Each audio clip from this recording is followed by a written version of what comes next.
10 ऐसी किताबें जिनसे आप फिलोसॉफी यानी दर्शन की यात्रा शुरू कर सकते हैं। लेकिन आज कई लोगों ने दर्शन को ऐसा कठिन विषय मान लिया है कि लोग उसे पढ़ना ही नहीं चाहते।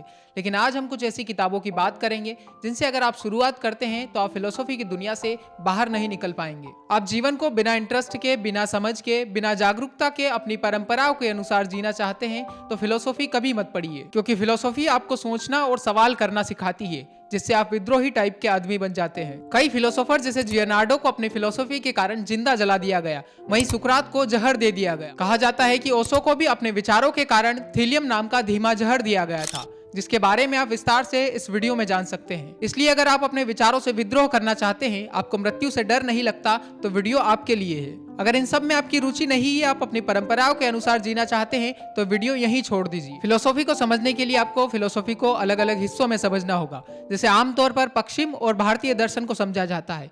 इसके इतर भी कई दर्शन है, लेकिन शुरुआत करने के लिए, बेसिक्स क्लियर करने के लिए इन दो फिलोसॉफी से शुरुआत कर सकते हैं। दोनों दर्शन धारा के लिए अंग्रेजी में सैकड़ों किताबें हैं, लेकिन आज हम सिर्फ हिंदी की किताबों की बात करेंगे। पहले हम पश्चिम का दर्शन समझते हैं। पश्चिम का दर्शन संस्था या धर्म केंद्र न होकर व्यक्ति केंद्र है, जिसमें एक व्यक्ति की अपनी फिलोसॉफी है। इसी कारण वह विस्तृत और अलग है, जिस पर अंग्रेजी में रसेल की द हिस्ट्री ऑफ फिलोसॉफी जैसी अन्य महत्वपूर्ण किताबें लिखी गई, जिसमें अलग अलग दार्शनिकों और उनकी विचारधाराओं को समझाया गया है। लेकिन हिंदी की सबसे एक बेहतरीन किताब, जो कि एक उपन्यास है, जिसमें कहानी के माध्यम से हम वेस्टर्न फिलोसॉफी को समझते हैं, जिसमें सोफी नाम की लड़की को कई रहस्यमयी पत्र मिलने शुरू होते हैं, जिसमें कई महत्वपूर्ण सवाल होते हैं, जैसे हम कौन हैं, ये दुनिया कहाँ से आई और जीवन का अर्थ क्या है। इन्हीं सवालों के साथ किताब आगे बढ़ती है और पत्राचार के माध्यम से हम सोफी के जरिए प्लेटो, अरस्तु, सुकरात, कांट, हेगल जैसे महत्वपूर्ण दार्शनिकों को समझते हैं। किताब इसलिए भी अच्छी है क्योंकि इसको पढ़ते वक्त आपको कभी नहीं लगेगा कि आपके ऊपर फैक्ट, डेटा और कई सारी सूचनाएं ला दी जा रही है। कहानी के जरिए हमको सब याद रहता है। सोफी को अपने कई सवालों के जवाब मिले, कई के नहीं मिले। किताब पढ़ते वक्त लगभग हमारे भी कई सवालों के जवाब मिल जाते हैं, लेकिन नए सवाल भी पनपते हैं। वो सवाल सबके लिए अलग अलग होते हैं। सोफी को यह पत्र कौन भेज रहा था और इसके पीछे उसका क्या मकसद था? अगर आप किताब पढ़ेंगे तो आपको सब समझ आएगा। यह किताब लिखी है नॉर्वेजियन लेखक जस्टिन गार्डन ने, जिसका भारतीय हिंदी अनुवाद सत्यपाल गौतम ने किया। इसका पहला संस्करण 2016 में राजकमल पेपरबैक से आया है और 455 पेज की यह किताब आप करीब 1.5 से 2 महीने में पढ़ सकते हैं। इस किताब को पढ़ने के बाद आपको पश्चिम दर्शन की बेसिक अंडरस्टैंडिंग हो जाएगी। इसके बाद आप अलग अलग दार्शनिकों की उनके अपने टेक्स्ट पढ़ सकते हैं, जैसे आप स्टोइक फिलोसोफर मार्कस ऑरेलियस की डायरी, जिसमें वे रोज लिखा करते थे। इस किताब की खास बात यह है कि इसमें कोई अध्याय नहीं है, बल्कि छोटे छोटे विचार है जो मार्कस ईमानदारी से हर रोज अपनी डायरी में लिखते थे। जैसे इसका शुरुआती विचार है जो मार्कस ने अपनी डायरी में लिखा था। पुस्तक 1 का पहला विचार, अपने दादा वेरस से मैंने अच्छे संस्कार और अपने स्वभाव पर नियंत्रण रखना सीखा। इसमें ऐसे ही छोटे छोटे विचार है जो मार्कस ने हर रोज अपनी डायरी में लिखे। यही आगे चलकर मेडिटेशंस किताब के रूप में प्रकाशित हुई। अगली किताब आप पढ़ सकते हैं अल्बर्ट कामू की लिखी द स्ट्रेंजर, अजनबी, जो एक उपन्यास है, जिस किताब में हम एब्सर्डिज्म यानी जीवन की निरर्थकता की फिलोसॉफी समझते हैं। कहानी में मर्सो एक ऐसा व्यक्ति है जो समाज की अपेक्षाओं के अनुसार महसूस नहीं करता। माँ की मृत्यु पर वह रोता नहीं है, प्रेम करता है लेकिन भावुक नहीं होता, और जब वह हत्या करता है तो उसका अपराध उतना नहीं जितना उसकी भावनाओं के डिसबैलेंस का है।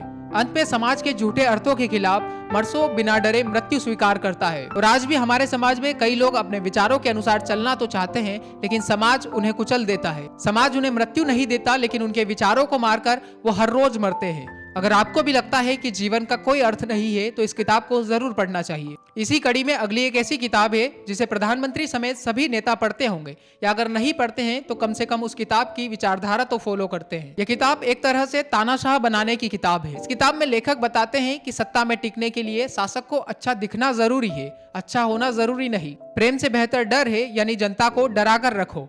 उनके अनुसार नैतिकता व्यक्तिगत जीवन के लिए होती है, राजनीति सिर्फ शक्ति का खेल है। शक्ति के लिए एक नेता को सब कुछ करना चाहिए। देश को अपने नियंत्रण में लाने के लिए क्रूरता को भी नीति बना देना चाहिए, क्योंकि देश की जनता जल्दी भूल जाती है। अगर आप उनसे सोना छीनकर फ्री की कंबल देंगे तो भी वह खुश रहेगी। मतलब एक तरह का सत्ता का नंगा नाच। यह किताब मुझे लगता है लेखक ने इसलिए लिखी ताकि वह सत्ता की सच्चाई बता सके उनकी अपनी भाषा में, और खुद भी बच सके, क्योंकि जो सच्चाई लिखता है या तो उसकी किताब बैन कर दी जाती है या उसे फांसी पर चढ़ा दिया जाता है। हम नहीं जानते कि लेखक ने किस मानसिकता से इस किताब को लिखा, लेकिन सरकार, सत्ता और उनकी रणनीतियों को समझने के लिए एक जरूरी किताब है जिसे विश्व भर के सभी नेता पढ़ते होंगे। किताब का नाम है द प्रिंस, जिसे लिखा है इटली के दार्शनिक निकोला मैकियावेली ने। पाश्चात्य दर्शन की शुरुआत के लिए यह थी कुछ जरूरी किताबें। यह सूची बहुत लंबी है, लेकिन आप शुरुआत करने के लिए इन किताबों को पढ़ सकते हैं। अब हम बात करते हैं भारतीय दर्शन की। भारतीय दर्शन व्यक्तिगत न होकर धर्म और संस्थागत दर्शन है, जिसे भारतीय दर्शन परंपरा में कुल 9 दर्शन माने गए हैं, जिन्हें 2 भागों में बांटा गया, आस्तिक और नास्तिक। आस्तिक और नास्तिक की सब लोगों की अलग अलग परिभाषा है, लेकिन मुख्यतः 6 आस्तिक दर्शन है, जिसमें न्याय,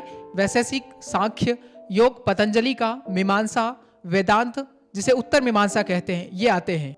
और 3 दर्शन नास्तिकों की श्रेणी में आते हैं, जो वेदों के अस्तित्व को नकारते हैं, जिसमें भगवान बुद्ध का बौद्ध दर्शन, जैन दर्शन और चार्वाक दर्शन, जिसे लोकायत दर्शन भी कहते हैं, जिसमें चार्वाक को छोड़कर लगभग सभी दर्शनों का उदय दुख से मुक्ति के लिए हुआ, यानी मोक्ष प्राप्ति के लिए। इसी पर प्रोफेसर हरेंद्र प्रताप सिन्हा की यह किताब भारतीय दर्शन की रूपरेखा, जिसमें सभी भारतीय दर्शनों और उनके विचारों को विस्तार से समझाया। 355 पेज की यह किताब आपको भारतीय दर्शन का अच्छे से परिचय करवा देगी। इस किताब को पढ़ने के बाद आप दर्शन की विस्तारित किताबें खुद खोज लेंगे, क्योंकि इसमें प्रोफेसर सिन्हा ने 80 से ज्यादा अलग किताबों के रेफरेंसेस दिए। इस किताब को जरूर पढ़ना चाहिए, क्योंकि इसे एकेडमिक्स में भी पढ़ाया जाता है, तो शुरुआत के लिए बहुत अच्छी मानी जा सकती है। अब हम देखेंगे मेरे प्रिय दर्शन बुद्धिज्म की 2 महत्वपूर्ण किताबें, जो खासकर मुझे बहुत अच्छी लगी। पहली किताब है भगवान बुद्ध और उनका धम्म। यह कोई धार्मिक किताब नहीं है, यह मुक्ति के लिए भगवान बुद्ध और उनकी शिक्षाएं हैं। इस किताब को डॉक्टर अंबेडकर ने लिखा, जिसमें बताते हैं कि बुद्धिज्म कोई पारंपरिक अवतारित धर्म नहीं है, बल्कि ये तर्कशील, करुणामयी और समाज कल्याण का धर्म है।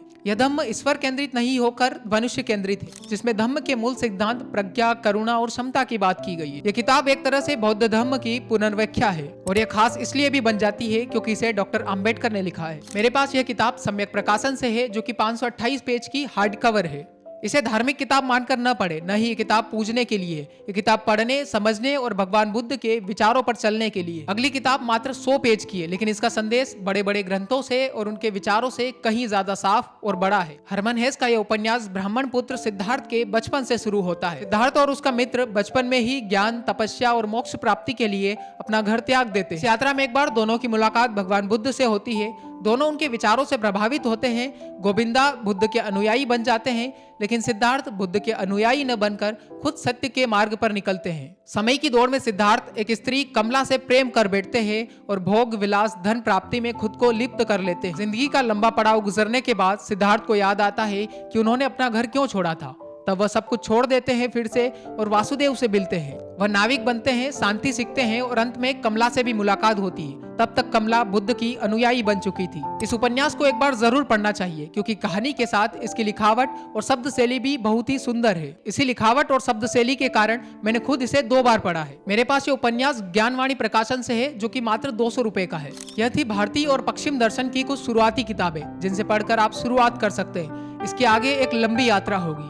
इन सब के इतर 3 ऐसी किताबें जिन्हें हम फिलोसॉफी की कह भी सकते हैं और नहीं भी कह सकते हैं, लेकिन हम तब तय कर पाएंगे जब हम इन्हें पढ़ेंगे। इन किताबों को मैंने पढ़ा और मुझे लगा कि ये फिलोसॉफिकल किताबें हैं, इसलिए इस वीडियो में आपके साथ साझा कर रहा हूं। पहली किताब है जीवन के अर्थ की तलाश में मनुष्य, अंग्रेजी में मैन सर्च फॉर मीनिंग, जिसे लिखा है विक्टर फ्रैंकल ने। फ्रैंकल एक मनोचिकित्सक है। कई लोग इस किताब को सेल्फ हेल्प कहते हैं, लेकिन मुझे यह फिलोसॉफी ज्यादा लगती है, क्योंकि फ्रैंकल ने इस किताब में दर्शन को नए तरीके से समझाने का प्रयास किया है, मसलन लोगोथेरेपी। किताब में जीवन के अर्थ, दुख, सुख, प्रेम और स्वतंत्रता पर बात की गई। दूसरी किताब है सेपियंस, मानव जाति का संक्षिप्त इतिहास, जिसे इजराइल के इतिहासकार युवाल नोआ हरारी ने लिखा है, जिसमें कॉग्निटिव रिवॉल्यूशन, जिसमें 70,000 साल पहले की कहानियों की चर्चा की है। फिर कृषि क्रांति की बात की है, जिसे हरारी इतिहास का सबसे बड़ा धोखा कहते हैं। उसके बाद मानवीय एकीकरण से वैज्ञानिक क्रांति तक, लेकिन हरारी यहाँ इतिहास को दर्शन के रूप में प्रस्तुत करते हैं। वो सवाल करते हैं कि तकनीक से सुविधा तो बढ़ी, खेती से अधिक धान मिलने लगा, लेकिन शांति और संतोष कहाँ गया? इन सब आविष्कारों के चलते शायद भविष्य में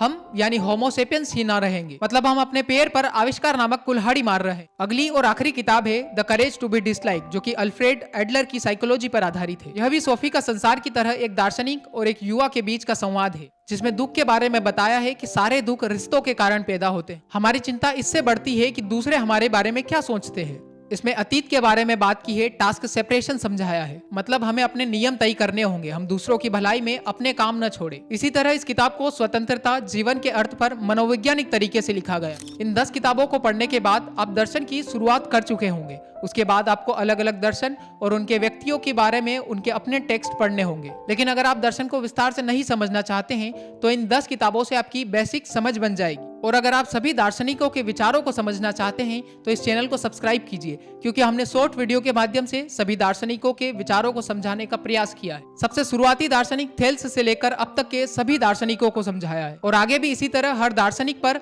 हर रोज एक वीडियो अपलोड होगा, जिस वीडियो के माध्यम से आप उनके मूल विचारों को समझ सकते हैं।